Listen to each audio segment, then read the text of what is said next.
Welcome back to a new episode of GWeek. We're so happy to be joining you again here this fall. We hope you had a great summer. Today we'll cover topics from the death of Queen Elizabeth to Thurston Hall's new makeover. We'll also have a chance to cover floods in Pakistan, DC Metro updates, GW's mask mandate, and more. Thanks for tuning in to GWeek. More to come.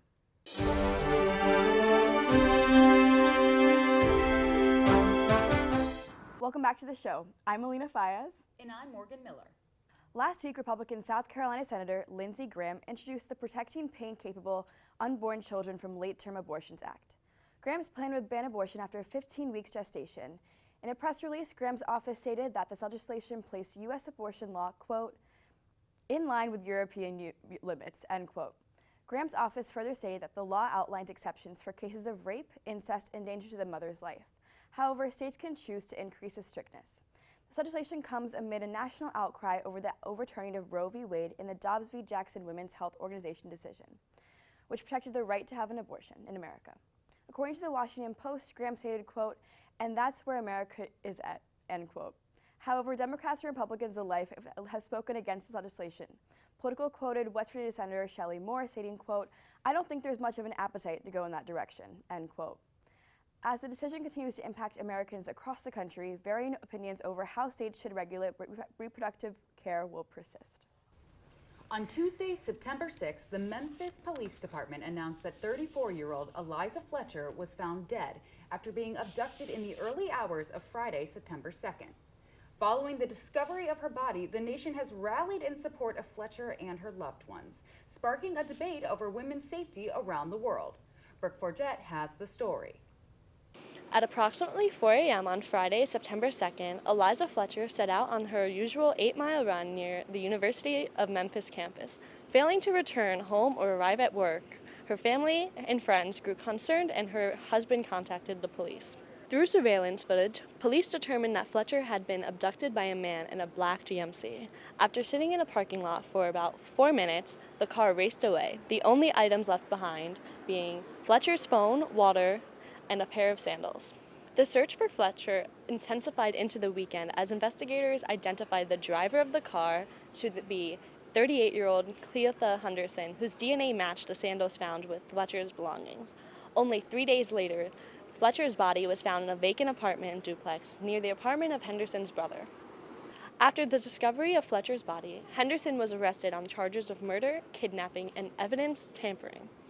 Choosing not to enter a plea in the case, he now awaits trial. Henderson, who was previously arrested in 2000 for alleged kidnapping, previously served time in prison and was released in November 2020. Fletcher's family stated to the press that they are, quote, heartbroken and devastated by this senseless loss, end quote. Fletcher's death has started an online movement geared at supporting female runners in her honor. A friend of Fletcher's, Lucy Lovelace, joined the trend with a video describing her morning running gear, including a personal alarm with a siren, and light, mace, and a trackable Apple AirTag. Lovelace stated, quote, she's an amazing runner. It brings her comfort, brings her purpose. She's good at it, and it was taken from her, end quote. On the 1-week anniversary of Fletcher's abduction, thousands of women across the nation rallied together to complete the run that she started. The event, named, quote, Let's Finish Liza's Run, end quote, drew approximately 2,500 participating runners. Starting at 4:20 a.m., some runners could be seen supporting outfits similar to that of Fletcher on her last fateful run. The organizer of the event, Danielle Heineman, said, quote, we want to stand up and say it's okay for women to run at 4 o'clock in the morning, and it's okay for women to run in whatever type of clothing they feel comfortable in, end quote. For GWeek, this is Brooke Forget. Thanks, Brooke. GW has once again updated its mask policy as students return to campus, prompting some annoyance from staff and students alike. Last week, GW sent a school-wide email reminding students that, while masks are no longer required in recreational spaces, they strongly recommend along with consistent testing. The updated mask should be worn in all GW transportation, indoor instructional settings, and university-owned healthcare facilities. Furthermore, the school asked that all GW community members be respectful of others regarding masks amid the changing requirements. On September 8th, Queen Elizabeth II passed away at Balmoral Castle in Scotland, according to an official announcement released by the royal family. While many people across the world mourn the legendary Queen's death, the end of her reign has also sparked conversations about the British monarchy's role in colonialism, particularly in Africa. Rory Bodeker has the story. After a 70-year reign as the UK's longest-serving monarch, Queen Elizabeth II has passed away on September 8th at the age of 96. The British royal family announced the monarch's passing online, noting that she had, quote, died peacefully, unquote, at Balmoral Castle in Scotland. The news came just hours after the announcement that she had been placed under medical supervision with concern for her health. Queen Elizabeth ascended the throne in 1952 and just recently celebrated her Platinum Jubilee this past June. Her son, Charles, Prince of Wales, succeeded her as king, with his wife, Camilla, Duchess of Cornwall, assuming the role of Queen Consort. Prince Charles said that his mother's death was that of great sadness, stating, quote, "We mourn profoundly the passing of a cherished sovereign and a much-loved mother. I know her loss will be deeply felt throughout the country, the realms, and the Commonwealth, and by countless people around the world," end quote.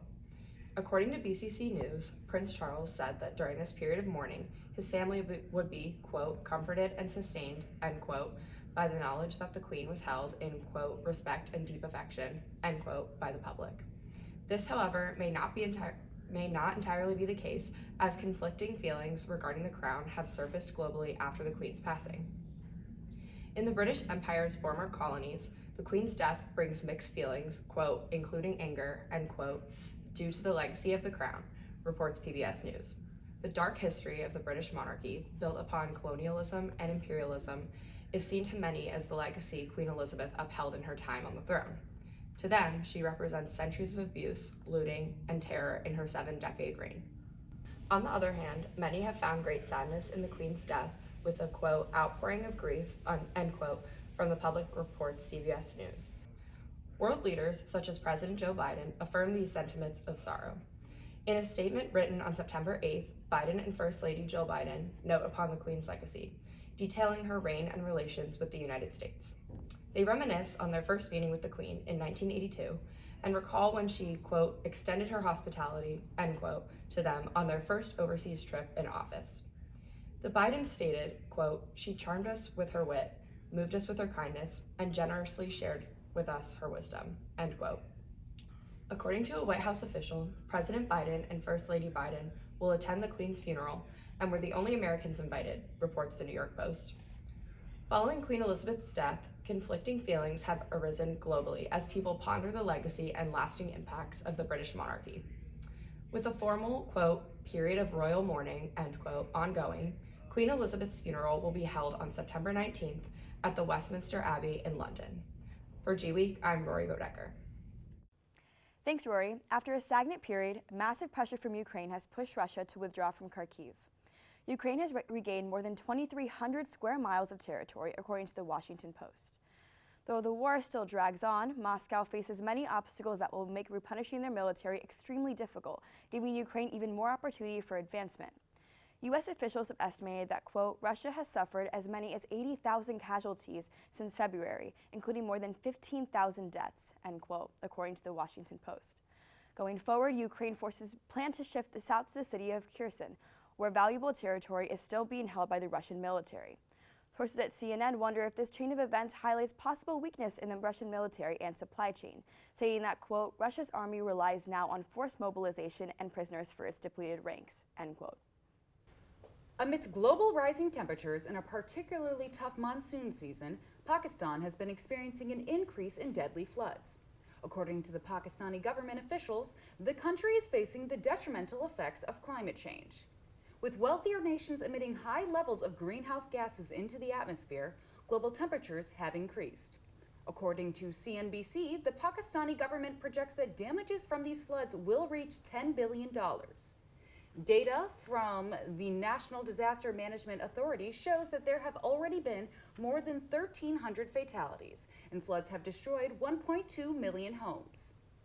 CNN reports that officials in the Pakistani government say it may take over 6 months for the floods to recede in the hardest hit areas. And fears are rising over, quote, "the threat posed by waterborne diseases, including cholera and dengue," end quote. After derailment on the Blue Line last October, the DC Metro system has been experiencing delays and long wait times. With renovations to trains and new stops being added, the DC Metro might be getting back to normal with some nice new perks as well. Preston Summit has the story. To get around DC and the greater DMV, residents and visitors have the DC Metro at their fingertips. But in the last year, people have experienced delays, long wait times, and other difficulties. With new additions and construction finishing, these hassles are likely to be a thing of the past. In October of 2021, a derailment of a train on the Blue Line in Virginia resulted in the 7000 series trains being pulled from the tracks for inspection. An error in the wheel design was found to be what led to the derailment and has since been repaired on most of these trains. The Washington Metropolitan Area Transit Authority confirms that, quote, with the Washington Metro Rail Safety Commission's approval, Metro's updated return to service plan allows the agency to safely operate up to 20 of its 7000 series trains per day, up from the current limit of 8 trains, unquote. The addition of these trains will lead to shorter waiting times than passengers have experienced in the last year. The Metro is not only reintroducing trains, but has also expanded some of the lines. 11.4 miles have been added to the Silver Line, adding 6 new stations. This extension will add a stop at Washington Dulles International Airport, making international travel more accessible. Although the construction is done, the line is still going through extensive testing before it will be opened for use. With all these expansions, improvements have been made to the Metro system, but even more are to come.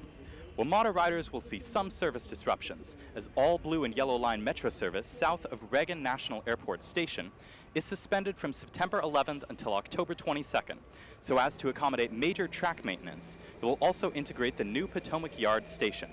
Riders that depend on these lines have the option of using a free shuttle bus service, or they may take advantage of the Fare Free September program that Virginia Railway Express is implementing on their commuter trains. Certain discounts may also stay in effect until October 22nd for the certain stations that VRE and WMATA share.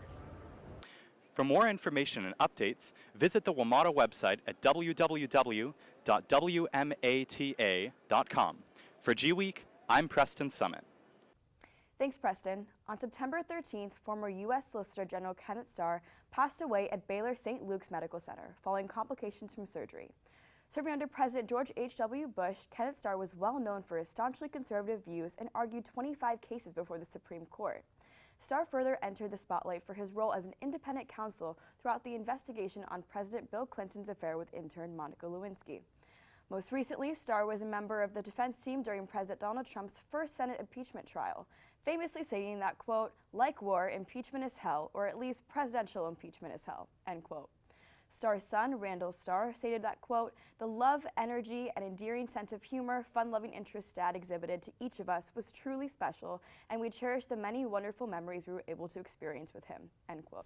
The recent opening of GW's newly renovated Mabel Nelson Thurston Hall has been met with awe and excitement from students and faculty after nearly a year of construction.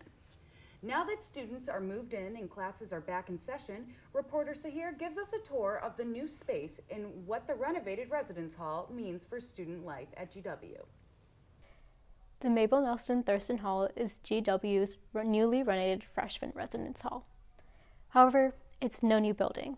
For upperclassmen, Thurston was not the place to be. From black mold to rundown appliances, you surely wouldn't want to put Thurston as your top choice for housing. But in 2019, after winning a design competition, Thurston underwent major renovations to welcome the class of 2026 into this new luxury-style dorm. You'll see this residence houses 820 students with 16 lounges and tech-savvy communal bathrooms on each floor.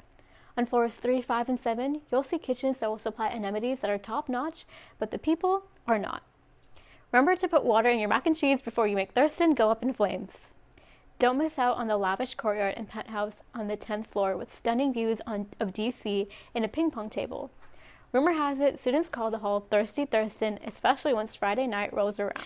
So what has been your most memorable Thurston moment as we enter our third week here? I mean, the fish in the showers has got to be up there. I didn't see it, unfortunately, but I mean, it definitely made its impression on everyone. The fire alarms, of course. Yeah. Those sound like negative experiences, but I've had a great time. Nonetheless, Thurston Hall is sure to be a space for student life to thrive. Built with usable courtyards and multiple outdoor spaces, the resident hall provides an opportunity for students to build community. So Thurston strives to be a residence hall that fosters community. Do you think it's achieving this? Yeah, definitely. I'm always running into people like in the lounges and the kitchens, and I definitely think all the different, areas to hang out really allows you for that community. With the rollout of dining halls in the upcoming months, students will have more opportunities for connection and collaboration. Check out Thurston for yourself on 19th and F Street. From GWeek, Sarah Muir. Thanks, Sahir. As the university welcomes students back to campus, Org Fair Fridays are back in full swing.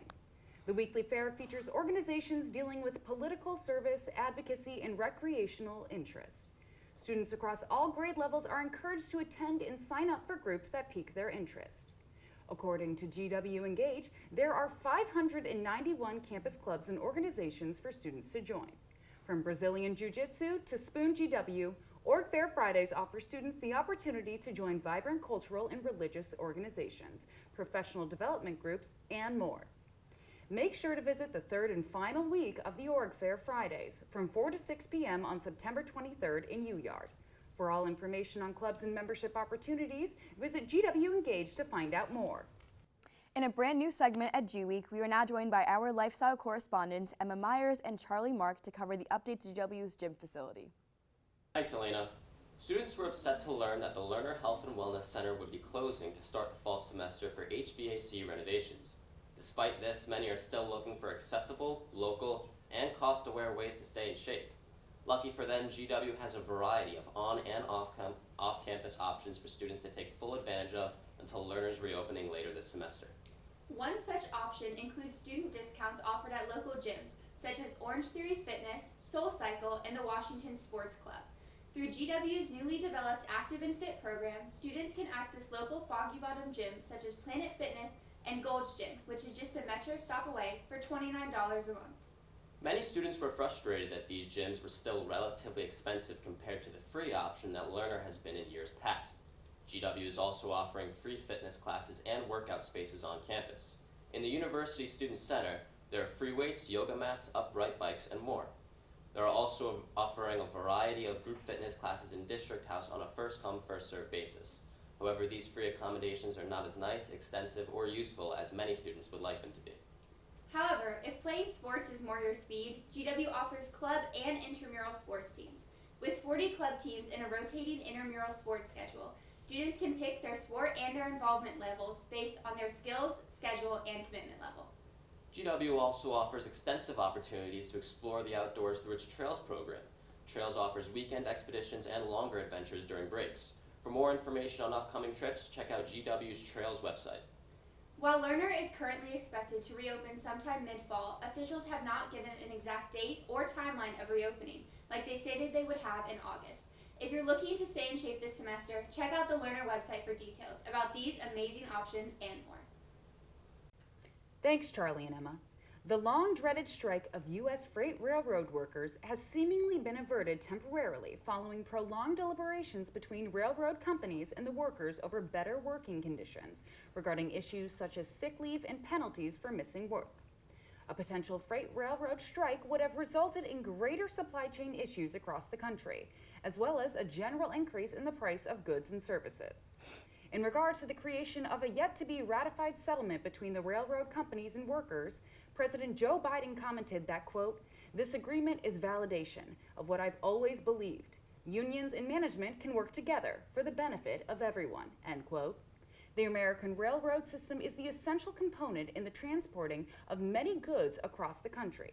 And as reported by CNBC, a strike of the railroad workers would have resulted in an economic impact of $2 billion a day. However, despite news of the agreement, freight railroads were still impacted by preemptive shutdowns initiated on the Tuesday before the negotiation deadline. While according to the Washington Post, Amtrak canceled all long-distance trains in anticipation of a freight railroad strike. Additionally, as reported by the Detroit Free Press, the results of the negotiations are suspected to be the cause of the retirement of CSX Transportation CEO Jim Foote, who will be replaced with former Ford executive Joe Heinrichs.